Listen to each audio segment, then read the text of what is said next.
tuzoruvuye kugitanga agenda gutanga igiseke nyene c'abakobwa none tangura icanze cyo nuko nawe ufise igihanga cyo umaze kunkora birandambiye petite tekereza sha cameraman egera hano tekereza reka kunyambura mu bantu uraste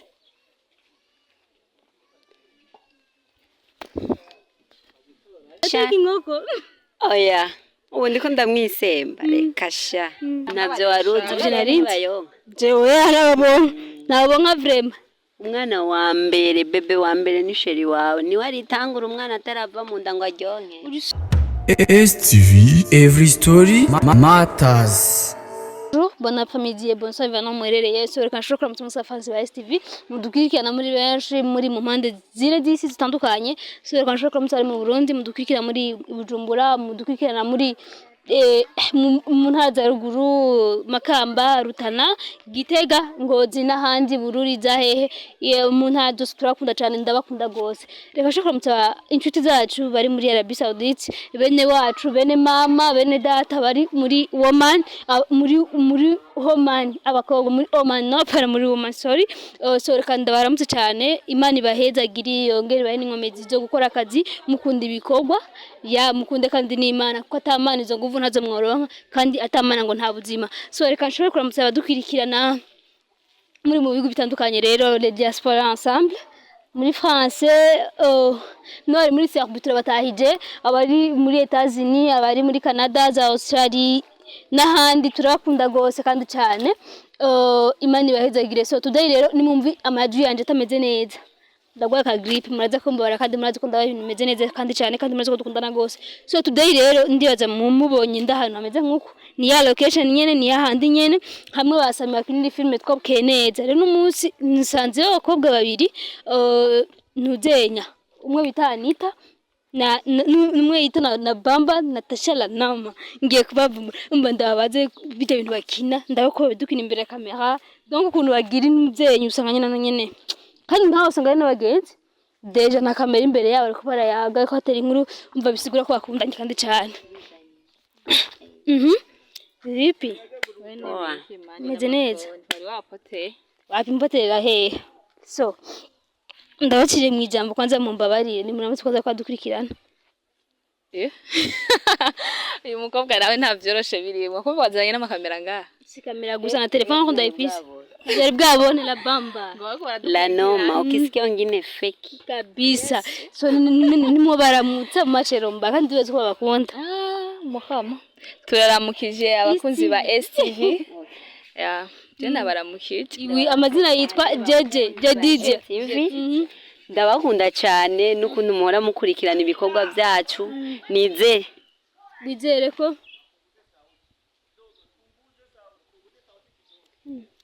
ibikorwa byacu tubikora neza natwe turi ku kazi nyine so yes ni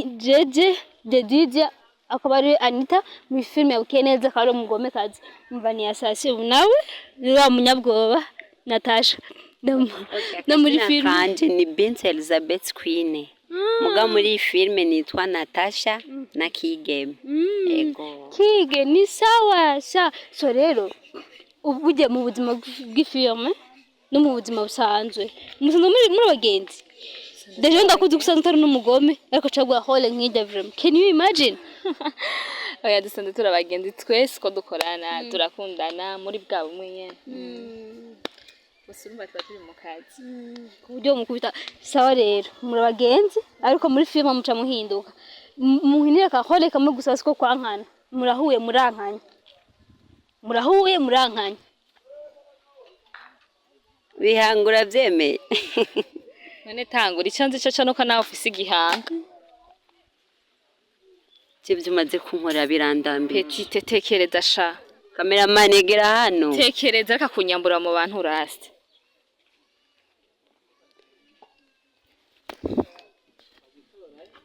sha uyu ni bandi nyabyo urumva mu buzima busanzwe ni bandi ntibashaka ko twereka ko dutanguye gukina tuba serious urumva rero twese bameze neza ntacyo dutinya bameze neza kandi aho rero badukiniye bankana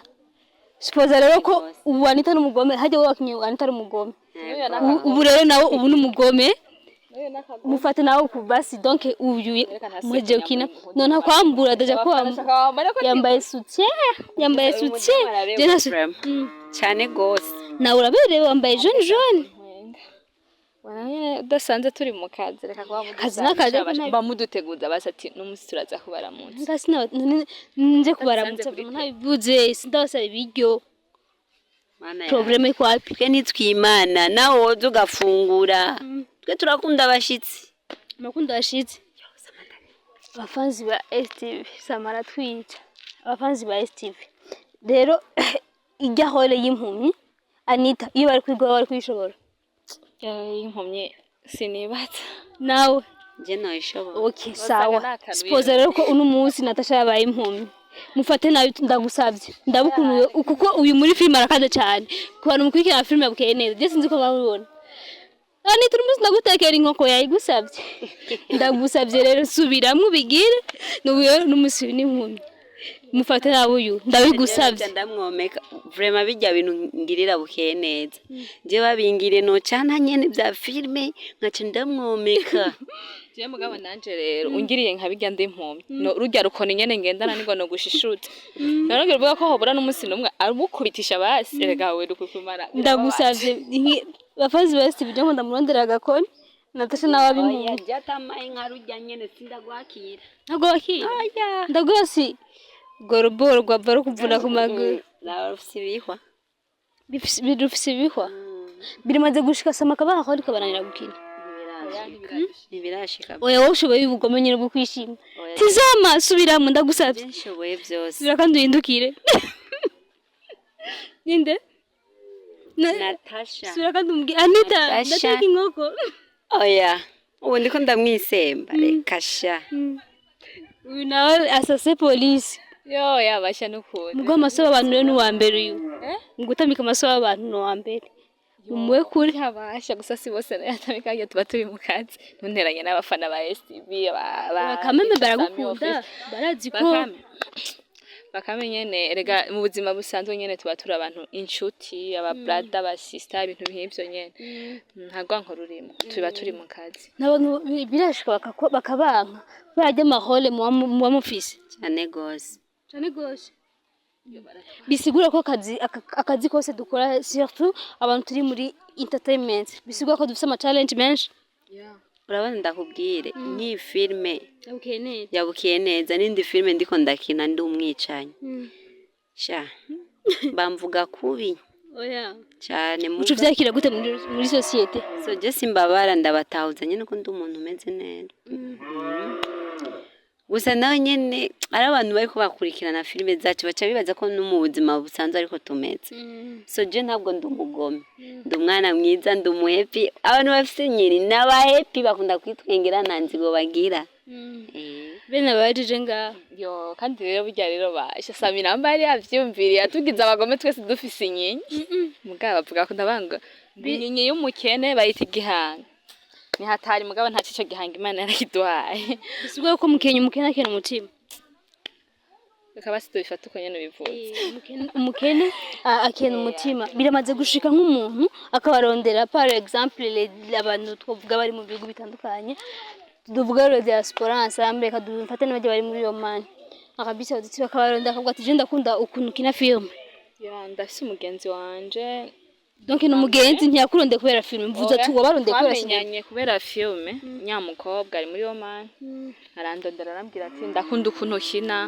gusa umuntu atakuzi cyangwa utaravugana amengura umwana mubi umuntu yona gutinya urumva nyene ariko nyene kuntu twagiye tubananya tuvugana turaba inshuti yakomeje ko nakatari ko nteye mu buzima busanzwe n'ubu ngira Bukeyeneza itevye ko ahita mbaza ati ebana mwadutebeje baramutunyarukiriza nuko bimeze gusa tuba turi mu kazi urumva dutegereza nyene kuba serious mu byo turimo umusheri w'yo Natasha ameze gutega baje uko ndi image ukuntu umusheri wameze nabwa bwabwiwe ani uno musi ndateka inkoko uze kuza sheri image maze gushika sheri kamutwenze cyangwa kamutwenze ubwawe so wambe mwihakana avuga ati ngo nta mujeri mvise kuba atembera kamera ngo ndetse uzikibana sheri wanje ni mama ico ni cyambere ngaca wa kabiri ni papa so uwa kabiri nawe nyene arazi ko ari akazi kanje ka misi yose kandi arakwemeye aranyemera vraiment nabyo nawe yobibona yego aravuga ujya muntu umugirira nabi ariko arazi ko atari kameremere yanje aragutahura ati Natasha abari mu kazi ahubwo araryoherwa ngo ndabikina neza burya nk'ubu novuga ati Anitha na Natasha munkiniye hall juste muraba abakizwa murahuye mugiye gusenga ndabukunda mu byifatamwe iyi image yuko mwambaye amapantaro muyikure musipoze ko mwambaye ibitenge murero murahuye mwibukanye makuru yo gusenga action yes ashimwe amin ugamira cyawe nagomba kutujyana no ushaka dukina amasene yose ngako oya no samasene yose kuko nk'ubideje byamunaniye bisigura ko dasenga arasenga sawa rero naturirimbira akaririmbo kamwe ko mwishengero ndabaririmbira gusanga ntaje mfise sinzi kuririmba nabyo niki reka ndirimbe basi ndirimba twumana asaba kumva yumva indirimbo bawe muri Sunday School en 2019 basha ntegereza kuririmba iyo nyene kuko niyo yankugirije mu gati amen aririmba twumva duhende twumve iririmba reka ndayiririmba Yesu ataraza urupfugoza nutunganye ndabizi we nukuri ko Mana arasenga abakafiri mwe adasenga nta dini ntaki umva ni nta magaze je ntabwo ndi kafiri reka sinavuze kafiri reka sinavuze kafiri ko bijya ucuvyumva navuze kafiri udasenga je ndasenga haleluya mana ugira usare Jya mu cyumba cy'amahombe nikabuturuka cyabambura ati haleluya mu kazi mu kazi je nambara birebire bigerino so rero mwakoze rero nshaka mu nkine y'agasinema kanyuma action kanyuma koko kubita oya mbwiye ni mu nkubite bazi murabagomba kumukubita ndamukanda ni mugire bya bindi mvuga ngo baba oya kame yaje kunyishira imbere arumva kushiza imbere aca muhonye kuri sabe imbabazi ukuntu bapondereye umuntu we bande mwebwe apana twebwe vuga bajya wewe no wi uyu nkiri muri active regeze kunkubita uravyibuka we na Kevin zibuke byakera uracabizana nga erega bakecuru ko tumeze ikiganiro nyene ari ikiganiro nozo urazi ko ari sinema Mugamiri rero arakunda rero ibintu byo gukinisha abantu kuri muri mu kiganiro usanga rero wabitanguye kubita oya hana narabavumbuye bereko barajya umukobwa aranyemenye erega umutimana nese kwambwiye mu afite uburo burenze ndavuga rero bari baduhaye ukunda kujya Brian urabizi ko dora dusangira kenshi we nande twatetse uze kuva ngaho uri mwatetse utanuze kuyora uducure mwatetse inuze nyanja zifise amakoto natwe abantu babakene twirira amamesa naco turateka n'ivy'amamesa rega twebwe tubigira byose kuko hari abakunda amamesa hari abakunda amakoto urumva so Anitha na Natasha mwakoze kumakanya kanya ariko nshaka mugire action mukijijwe ndiko ndihiwe image no sishaka mundirimbire basi muvuga ati mubajanye ati ejo hari repetition ego shalom hama ejo umukozi w'Imana yatubwiye urabona ko ejo utari waje ku rushengero ejo korali izotangura mu masaha 9 niho hazoba repetition oya korali izotangura repetition izoba mu gitondo sawa nta kibazo nzoba ndahari kandi nukuri ujya mu mukozi w'Imana zimisa avuga ubutumwa bwiza tugahezagirwa ahubwo warahambye Dimash utaruharisha yo byari biryoshe ku rusengero byari bimeze neza muntu zamugishe kimeze twize muri Yohana igice cya 2 umurongo wa 16 nukuri hari havuga gute oya reka kusarisha abakirisu bo mu misi yiherezo bazameze nk'uko nyene nabindi nabirenze babakiri twe twagerageje nawe arasenga urasenga kwanza usengera muri shengero gwitwa gute ndesengera muri Methodist ini urakoze nanjye senga muri Methodist libre mbwira umurongo wahubatse gushika no ukironka gakiza uvuga ati uyu murongo arambangame ndawukunda kandi ndanawigishije n'abagenzi banje boja mu gakiza ni zaburi ya saa 37 zaburi 137 niyo sinzi kuno muvuga umurevera no bajye ba sinzi mwebwe sinzi ko mubamo bafise bajye twita abasenyeri yapfuye ishumwe na coronavirus yadusigiye muri eglise donc nk'ikibuto yitwa kundu z'Ibabuloni natwara twicara tugaturishe tukarire twibutse Isiyoni none umbwiye iyo murongo iyo ndirimbo ciye ambwiye iyo murongo sunyene nizwa ndi mu byaha bwokiza bien sûr que oui none kubera icyo ndawibutse cyanda mwibere tugaturika kumwibuka ni kimwe je sindakiraga abapagani se so je tufate sindakiraga ndakurunkira kanguka ntagira mbwira ubu kandi nawe ukijitwe ndakurungikira kanguka yambara umviriza tuzoborera kuzaba umviriza ngo mumvye mvuga ntimuravyengira ntimuravyankora ndakumbwira ubutumwa umviriza kwambara sivyo vyerekana apparence y'umuntu ndaba par exemple sivyo Natasha mvuzati reka kwirengagiza tuzoruvuye kugitanga genda gutanga igiseke nyene c'abakobwa mama we wa mukobwa ndazi ko yavyumvise ego je tufata ubugenda umupagani ko niyambariye niboka ngo nikabutura hama tukaca duhura yavuye kugitanga ngo nce mvuga ngo tuzora no umviriza ndakwereke wabitahuye nabi hari kuntu just ukuntu bimeze abwiye umbwira bya karisari mube karisari n'ivyimana muntu urumva hari bajyamizima b'abakobwa dufate mu minsi ya Ramazani nubwo baje guparika kwipavara giriki ari yaraje kagiriki akubaheriza iki Ramazani kandi gusanga ni ntuze n'indaya ariko kambara iki ikanzu ndende oyaha ndiko ndaguha example ndiko ndaguha karorero ugasanga n'umuntu unatanga example kinamaze kubona kandi akagica utanteranya n'abantu urumva rero ugasanga n'umuntu hema yikwije akiyorobeka mu bantu cyo ugasanga n'umuntu ateranya urumva kugira basi ni wa muntu adashaka ko abamubona kwikosa ese uwo muntu asumba n'umwicanye yicishiki akarimi kiwe rero haragwe usanga umuntu agenda ngagateranya abantu mani niwe n'umwicaye mu bandi niyo imana imfata nk'umusambanyi mu bandi kuko wishe no wize amashuri angahe abiri niyo mpamvu ufite ubwenge bubiri kweri se ubiri Natasha nafise igice so abapazi jo mu journaliste wavuze ko wavumbe ndagukubite n'ubugende ukubise nkubise action tumuyore nyora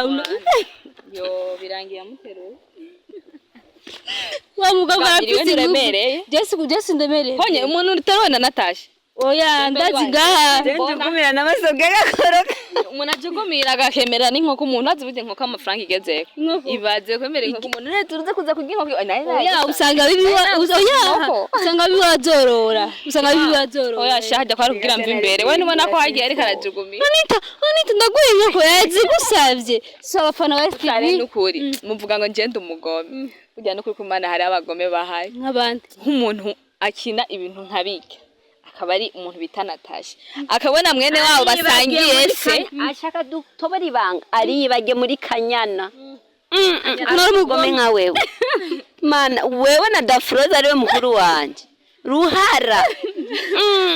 nageze kuvuga rasta urumva nk'umuntu akabona mukuru we vraiment basangiye amaraso wemera tukati nubundi hari ikintu Imana yarateguye havuga ati iki kintu Imana yaragiteguye gitegereza kubaki itacu yateguye nikizoba ukabona mwene wanyu bako baramukuramwe inzara vure mu gahora Natasha urumwe gufata umugabo w'abandi ku nguvu ugatwarinda kubera inzigo ari muri imagine muri kanyana narayivyaye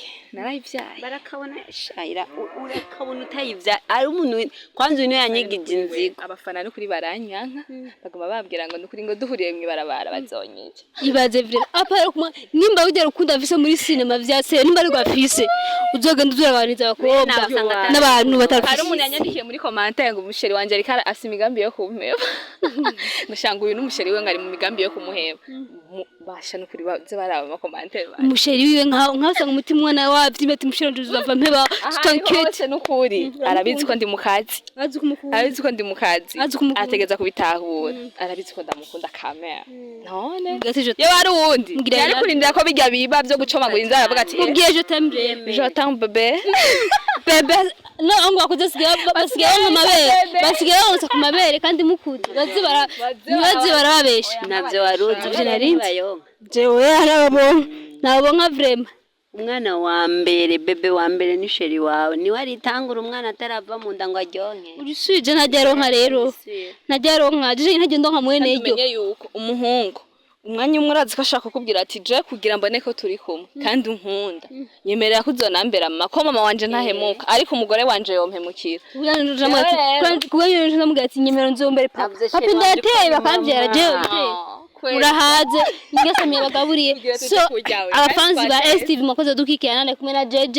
muri vie privée ariko yitwa Jedidia muri mu cinema yitwa Daforoza Matayo Makurata Karine Anitha unawe yitwa Benz Elizabeth Queen muri filime kwa yitwa Bamba bisira bisuko so ndabakunda gose Imana ibahezagire gose